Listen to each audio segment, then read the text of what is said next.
صل على سيدنا ومولانا محمد۔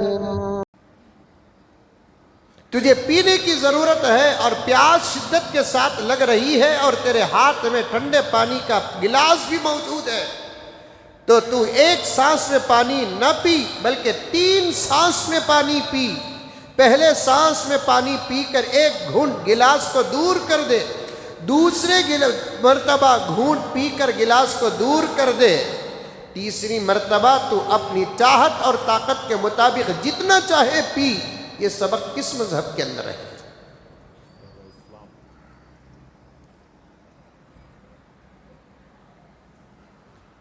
پھر آگے اسلام یہ کہتا ہے نہ تو تیرے قبضے میں ہے، نہ تیرے ہاتھ میں گلاس تیرے قبضے میں ہے، اب تیرے پیاس کے وقت تیرے پاس پانی پہنچانے والا بھی تیرا رب ہے۔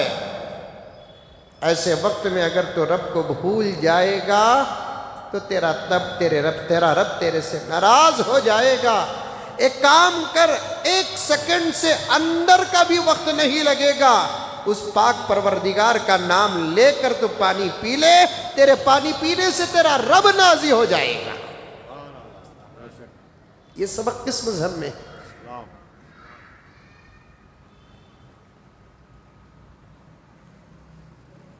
ہمارا دین مکمل دین ہے۔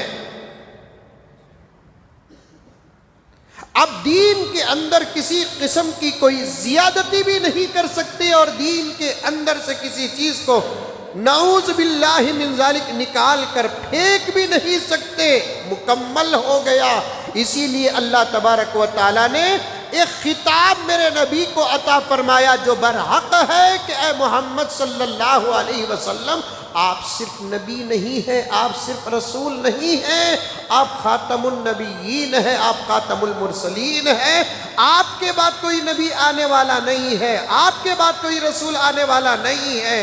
کیوں آپ کے بعد نبی آنے والا نہیں؟ کیوں آپ کے بعد رسول آنے والا نہیں؟ دین ہی جب مکمل ہو گیا تو پھر نبی کی کیا ضرورت ہے، رسول کی کیا ضرورت ہے؟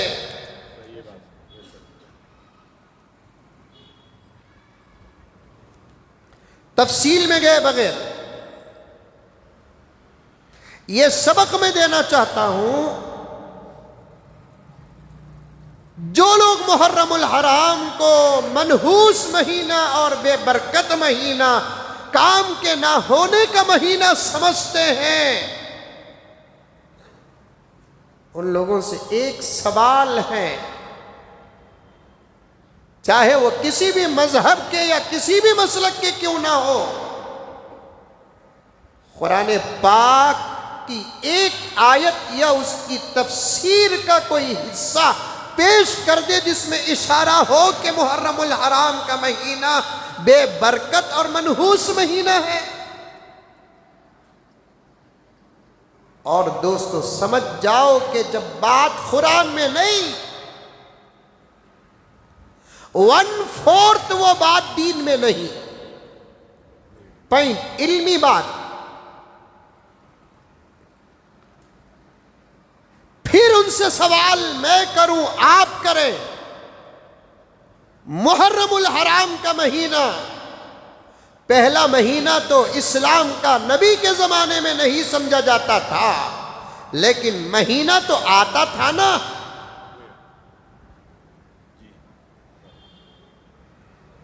دین کے نازل ہونے کے وقت سے لے کر دین مکمل ہونے تک 23 سال کا عرصہ لگا، 40 سال تک پیغمبر اخلاق بتاتے رہے۔ دین جب نازل ہونے لگا اس وقت سے لے کر دین مکمل ہونے تک 23 سال کا عرصہ، 23 سال میں 23 مرتبہ یا 22 مرتبہ ایک حساب ہے، محرم کا مہینہ آیا۔ کیا نبی نے اپنی امت کو بتایا کہ محرم کا مہینہ منحوس مہینہ ہے؟ جب قرآن میں نہیں تو 1/4 نہیں، حدیث میں نہیں، 50% دین میں نہ ہونے کی بات پکی ہو گئی۔ آ رہی ہے بات سمجھ میں؟ اور ایک گزارش بیچ میں کرتا چلوں کہ صرف سن کر آپ اپنے اندر تسلی پیدا نہ کریں، اس بات کو دوسروں تک پہنچا کر اس عقیدے پر مضبوط ہو جائیں۔ میں بارہا کہتا ہوں، ہمارے اکابر صوفیہ، اتقیاء، علماء، محدثین، مفسرین فرماتے ہیں عقیدے اگر صحیح نہیں تمہاری کوئی عبادت قبول نہیں۔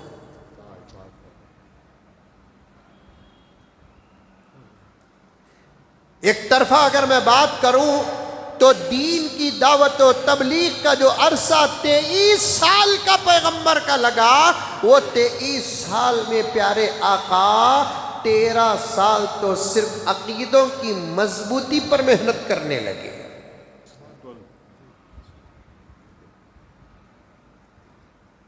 مسائل اور فضائل سب سے زیادہ مدینے میں ہجرت کرنے کے بعد نازل ہوئے، ایمان اور عقائد سب سے زیادہ مکہ مکرمہ کی زندگی میں نازل ہوئے۔ عقیدے صحیح نہیں تو پھر کوئی عبادت قبول نہیں۔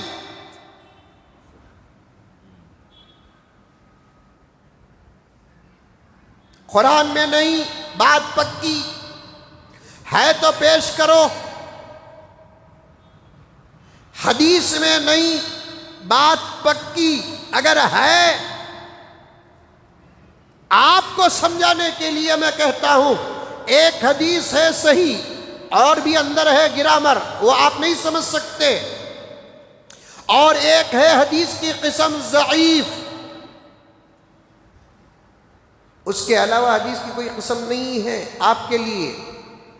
گرچہ کہ علماء بیٹھے ہوئے، حضرت بیٹھے ہیں، لیکن عوام اتنا ہی سمجھ سکتی ہے بات کو، یا تو حدیث صحیح ہے یا تو حدیث ضعیف ہے، یہ دو قسم کی حدیثوں کو ہی لیا جائے گا۔ اور ایک قسم ہے حدیث موضوع۔ سمجھ میں آ رہی ہے بات؟ آ رہی ہے بیٹا؟ ماں کو سمجھ میں آ رہی ہے؟ ایک ہے حدیث کی قسم صحیح اور ایک ہے حدیث کی قسم ضعیف، یہ حدیث کی دو ہی قسموں کو لیا جائے گا، اور ایک ہے حدیث کی قسم موضوع، اسے نہیں لیا جائے گا، نہیں لیا جائے گا۔ موضوع کسے بولتے ہیں؟ امت میں کوئی آدمی عربی کا کوئی جملہ بنا کر اس جملے کو نبی کی طرف منسوب کر دیتا ہے۔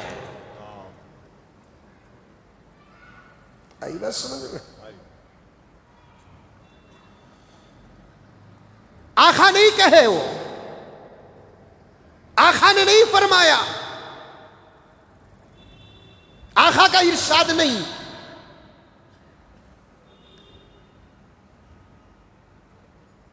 کسی نے خوبصورت طریقے سے عربی کا ایک بہترین جملہ بنایا اور اس کے ساتھ قال رسول اللہ صلی اللہ علیہ وسلم ایک جملہ اٹیچ کر دیا،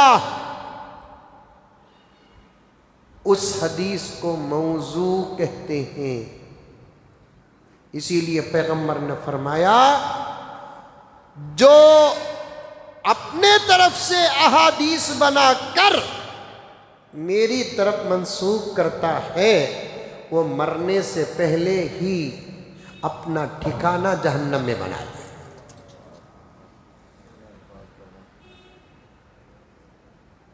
من کذب علی متعمدا، جس نے جھوٹ کو میری طرف منسوب کر دیا اور اپنے طرف سے جملہ بنا کر میرے اوپر ڈال دیا،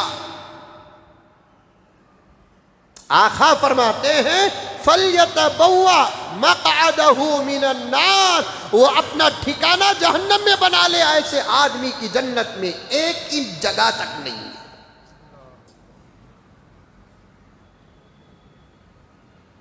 ایک انچ جگہ تک نہیں ہے۔ اسی لیے ایک انگریز مؤرخ جو تمام مذاہب کا مطالعہ کرنے والا، ایسے کچھ لوگ گزرے ہیں، اتفاق عجیب بات کہ ان کو ہدایت نصیب نہیں ہوئی، لیکن ایک انگریز مؤرخ کہتا ہے کہ میری پوری تحقیق میں سوائے محمد الرسول اللہ سب کہہ دو صلی اللہ علیہ وسلم کے، ایسا کوئی انسان پہلے بھی پیدا نہیں ہوا، جو بعد میں بھی پیدا نہیں ہوا، جس کے الفاظ پر 5 لاکھ لوگوں نے حفاظت کے لیے اپنی زندگیوں کو قربان کر دیا۔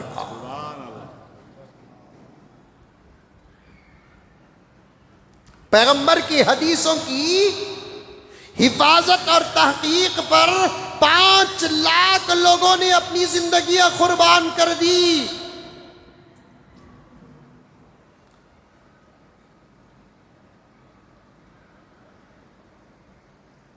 ایسا کوئی انسان پروفٹ محمد سے پہلے بھی نہیں گزرا، پروفٹ محمد کے بعد بھی نہیں گزرا۔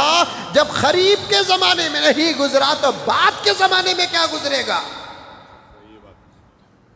یہ کہنے والا کون ہے؟ ایک غیر مسلم۔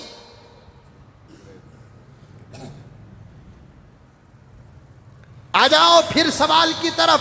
ایک حدیث کہیں رکھا ہو میں وہ تصویر، جو اتنا بڑا کمرہ ایک جگہ پر ہے جس میں صرف حدیث کی کتابیں ہی رکھی ہوئی ہیں۔ کروڑوں رحمتیں نازل ہو ہمارے آقا حضرت محمد مصطفیٰ صلی اللہ علیہ وسلم پر۔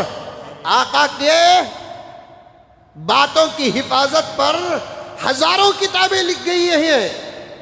ایک حدیث، موضوع کو تو چھوڑو، موضوع کا اعتبار نہیں، جو آدمی اپنی طرف سے بنا کر نعوذ باللہ من ذالک آقا کے فرمان کی طرف منسوخ کر دیتا ہے۔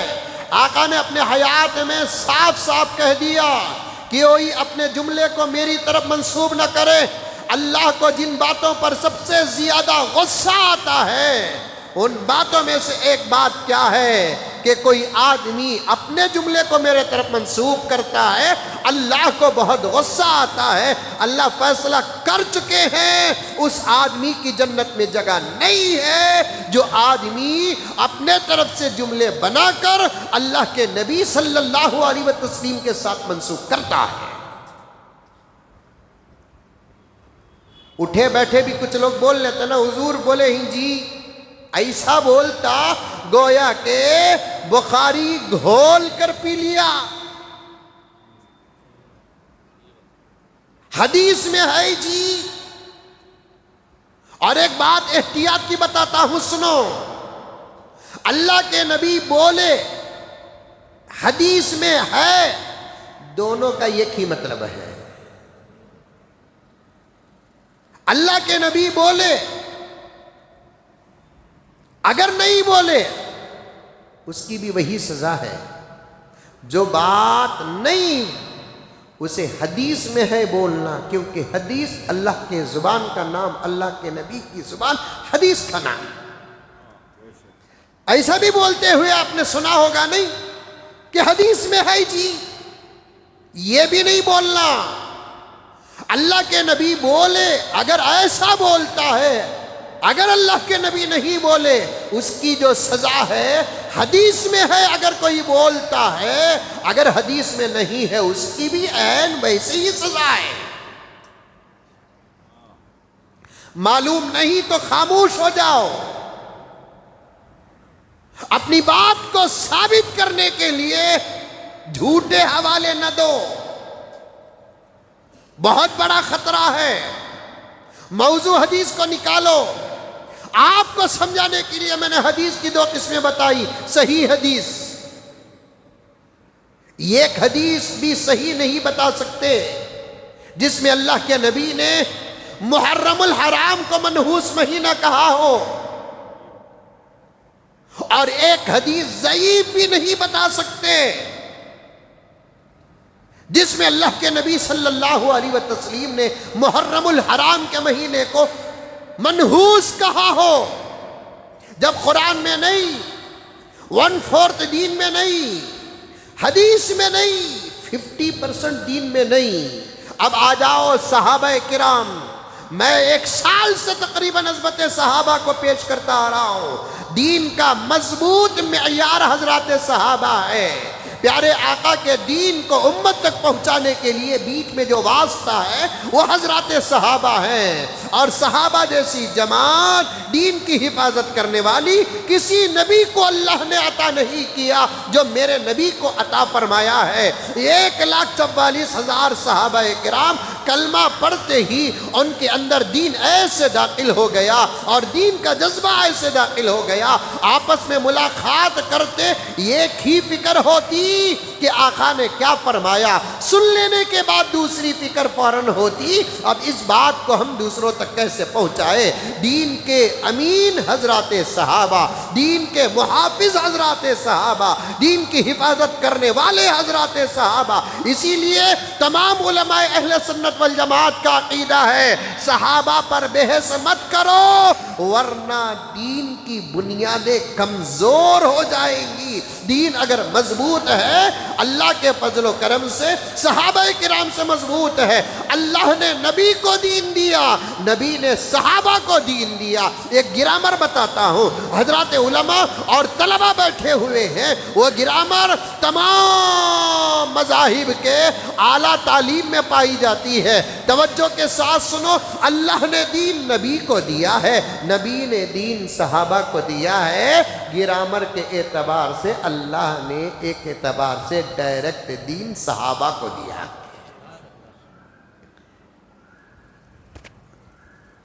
اب ایسے سب گرامراں اس وقت میرے ذہن میں آ رہے ہیں، میں چھپا بھی نہیں سکتا، بولنا ہی پڑتا ہے۔ اب اسے سمجھانے کے لیے آپ لوگوں کو مدرسے میں داخل کرنا پڑے گا۔ مکتبات نہیں جاتے، نہ مدرسہ جاتے۔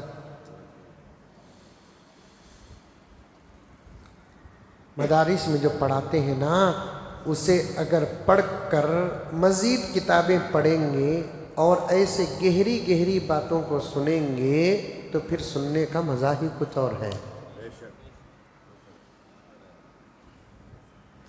اسی لیے آپ کو سمجھانے کے لیے ایک مثال دیتا ہوں، جو بریانی کھایا تو نہیں اسے بریانی کا مزہ نہیں معلوم، جو کھاتا نا اسے مزہ معلوم، جو پڑھا نہیں اسے گہری باتوں کا مزہ کیا، جو پڑھتا ہے اسے مزہ ملتا ہے گہری باتوں کا۔